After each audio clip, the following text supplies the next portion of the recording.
The cameras flashed so hard that Ethan had to lower his head to shield his eyes, but it didn't matter, they got the shot they wanted. The guilty dad, in cuffs, flanked by deputies, walking the slow shame march from the courthouse doors to the transport van. Somewhere behind the blur of photographers and gawkers, two small faces appeared. Olivia, 9, and Jacob, 6, pressed against the metal barrier, calling for him. He heard them, or thought he did, but their voices were drowned out by the media frenzy. A deputy nudged him forward. His wrists ached under the cold bite of steel, but the ache in his chest was worse. 3 weeks earlier, Ethan had been a devoted father with a steady job, an apartment filled with the smell of home-cooked meals, and weekends booked solid with soccer practice and science project runs. He and Melissa, his ex-wife, had been divorced for 2 years. The split hadn't been amicable, but it hadn't been a war either, until now. It started with a phone call from his lawyer. The words, "serious allegations," made his stomach twist. He laughed at first, thinking there had been some kind of mix-up. But the more the lawyer read from the complaint, the colder his body became. These weren't misunderstandings, they were fabrications so calculated that Ethan felt like he was staring into a stranger's mind. Melissa was accusing him of harming their children. What is this? Ethan had shouted into the phone, pacing the length of his living room. God, I've never, I believe you, the lawyer said, but the tone was clinical. But this will get ugly fast. You need to prepare for a restraining order and an emergency custody petition. They're already filed. By the time the police showed up at his door with the papers, Ethan's hands were shaking so badly he couldn't even sign the acknowledgement. The restraining order was immediate. No contact with Olivia or Jacob until further notice. His world shrank instantly. The apartment, once filled with laughter, felt like a storage unit for his grief. In court the following Monday, he sat stiffly at the defense table. Melissa didn't look at him. She sat beside her attorney, hair neatly pulled back, wearing the practiced expression of someone on the moral high ground. The judge read through the claims as if reading the weather. When he ruled for temporary full custody to Melissa and supervised visits for Ethan, to begin only after a criminal investigation, Ethan felt the ground tilt.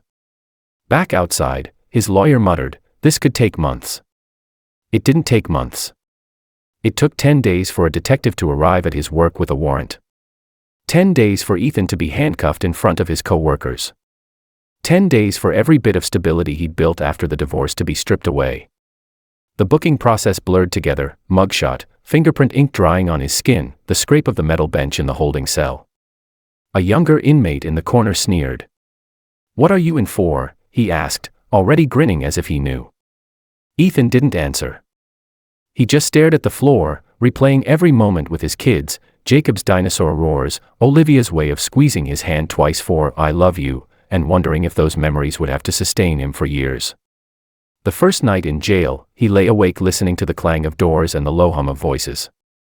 Every hour, his mind returned to the same image, Olivia and Jacob at the metal barrier, calling his name, their voices lost in the noise. He'd always thought the truth was enough. That being a good father would protect him. But as the steel bars cast shadows across his bed, Ethan realized something terrifying: the truth didn't matter if no one believed it. And right now, the only people who still did were two little kids who had been told they couldn't see him. The first week in county jail taught Ethan two things: silence was currency. Everyone assumed you were guilty, even the ones who claimed they didn't care. Meals came on flimsy trays. His cellmate, Darren, a wiry man with sharp eyes, asked on day 3, "What did they say you did?" The question was casual, but Ethan could hear the undertone. In jail, certain accusations were social death sentences. "I didn't do it," Ethan said simply. Darren gave a low whistle. "That's what everybody says. But you don't look like a liar." It wasn't much, but it was something. He survived by keeping his head down, counting the days by the scratch marks another inmate had carved into the wall before him. Every few days, a guard would call his name, and Ethan's heart would leap. Was it a visit from the kids? But no, it was always paperwork, arraignment prep, or another meeting with his overworked public defender, Ramos. Ramos was efficient but uninspired. The DA's got sworn statements, the judge is cautious about kids' safety, we're looking at a plea deal. "I'm not pleading to something I didn't do," Ethan said, voice low but firm. That's noble, Ramos replied, but the jury won't know you like I do. They'll hear her, see the kids on the stand, they won't lie for her, Ethan interrupted, his throat tightening. Ramos didn't answer. A week later, during mail call, a guard tossed a bundle of envelopes onto Ethan's bunk. Most were from his mother, short and supportive, but 2 had handwriting that stopped him cold. Olivia's neat, rounded letters, Dear Dad, Jacob and me know you didn't do anything. Mom says you can't come home, but we know the truth. We'll wait. Love, oh, Jacob's sprawling crayon scrawl, I miss Dinos with you. I love you, Dad. Ethan read them over and over, the paper softening in his hands. For the first time since his arrest, a thin wire of hope wound through his chest. 2 weeks later, Ramos was gone. Replaced by a new attorney, Claire Novak, tall, composed, eyes that didn't flinch when she looked at him through the glass. I took your case pro bono, she said in their first meeting. Your mother contacted me. I've reviewed the file. The evidence is flimsy. The timeline in the complaint doesn't match cell phone records. Ethan leaned forward. So you believe me? I believe the truth is in your favor, Claire replied, but that's not the same as a guaranteed acquittal. We'll have to work. And they did. Claire subpoenaed records Melissa hadn't expected anyone to look at, text logs, daycare check-in times, GPS pings. A picture emerged, one that showed Ethan wasn't even with the children when the alleged incidents occurred. But the DA was stubborn. We'll let the jury decide, the prosecutor said during a tense pretrial conference. Trial began on a Monday morning thick with summer heat. The courtroom was packed, reporters in the back, Melissa in a pale dress at the prosecution table, her attorney poised for battle. The kids weren't there, too young to testify, the judge had ruled, but their absence was like a shadow over Ethan's side of the room. Melissa's testimony was calm, almost rehearsed. The jury watched her intently, some nodding as she spoke. Claire cross-examined, walking her through dates and times. When Melissa hesitated on a key question about a daycare pickup time, Claire slid a printed record across the witness stand. This shows you signed Olivia out at 5:12 p.m. on the date in question, Claire said, her voice even. That's the exact time you claimed Ethan was alone with her at his apartment. How do you explain that? Melissa blinked rapidly. I must have the date wrong. The jury noticed. Day 3 of the trial brought a surprise, a new witness. The prosecution had forgotten to disclose him earlier, a neighbor who claimed to have overheard suspicious arguments through the wall. Claire objected furiously but was overruled. As the men took the stand, Ethan's jaw tightened. If the jury believed this, the case could crumble. Claire leaned toward him. Stay calm. I think I know where this is going. The neighbor began his story, describing raised voices, phrases taken out of context. Then Claire's turn came. She asked about the neighbor's criminal record. She asked about his financial troubles. Finally, she asked about the $500 check Melissa had written him last year. The room went still. The witness stammered. Claire didn't smile, but Ethan saw a flicker of something in her eyes, not victory yet, but the scent of blood in the water. The jury had started to doubt. The fourth morning of the trial dawned gray and wet, rain streaking the courthouse windows.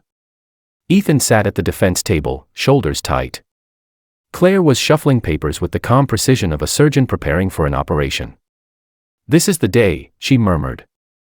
The prosecution rested after the neighbor's credibility imploded.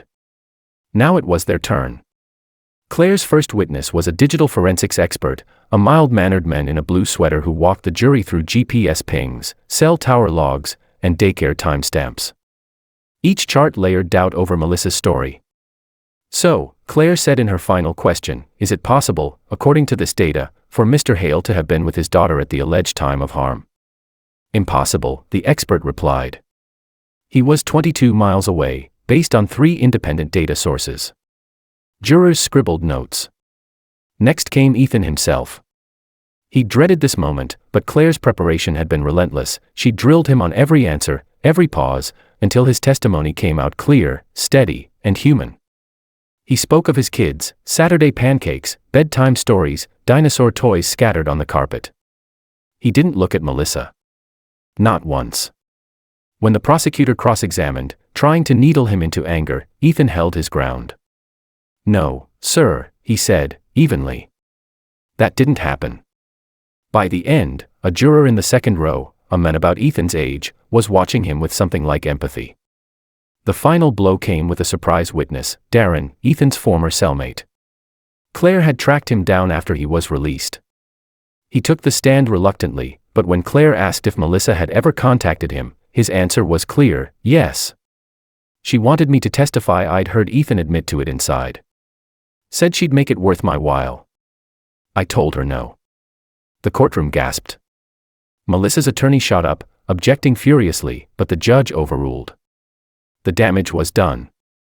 By Friday afternoon, closing arguments rang through the courtroom like dueling sermons. The prosecutor leaned hard on emotion, protect the children. Claire leaned on reason and holes in the timeline, don't convict an innocent man because it's easier than admitting the story doesn't add up. The jury deliberated for 6 hours. Ethan sat in the empty defense room, hands clasped, staring at the scuffed tabletop. Claire paced near the door. When the bailiff finally appeared, Ethan's stomach lurched. "All rise," the clerk intoned as the jury filed back in. The foreperson, a woman in a red blazer, stood. On the charge of, she read the counts, each followed by the same 2 words, not guilty. Ethan exhaled so hard his chest hurt. Claire squeezed his shoulder. Melissa sat frozen, her face pale. Outside the courtroom, the hallway was chaos, reporters, murmuring strangers, the slam of doors. And then, through it all, 2 small figures broke free from the crowd. Olivia and Jacob barreled toward him, their grandmother just behind. "Dad." Ethan dropped to his knees. They hit him like a wave, their arms around his neck, Jacob's cheek pressed to his shoulder. "I told you we knew," Olivia whispered. For a moment, the noise of the hallway vanished. There was just their warmth, the smell of crayons and shampoo, the reality that he was holding them without a guard in sight. That night, they ate pancakes for dinner. The apartment was smaller now, life more fragile, but Ethan had his kids. And that was enough.